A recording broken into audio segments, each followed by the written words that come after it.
Video seorang pria yang kena omelan istri karena ketahuan berselingkuh. Di saat sang istri menangis sambil mengeluarkan kekesalannya, pria yang mengenakan jaket tersebut hanya tersenyum. Video tersebut pun diunggah oleh akun Facebook marvel.com, Minggu tanggal 15 November tahun 2021. Adapun sumber video tersebut berasal dari akun TikTok @alestiani97.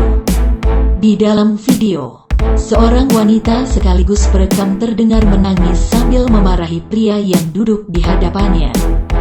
Si istri begitu kesal mengetahui suaminya berselingkuh.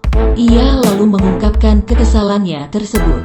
Tapi ekspresi pria hanya tersenyum sambil sesekali memegang kepala. Sedang selingkuhannya memegang paha dari pria tersebut. Sang istri pun mengungkapkan jika sang suami tak memiliki rasa iba pada anaknya yang masih berusia 3 tahun.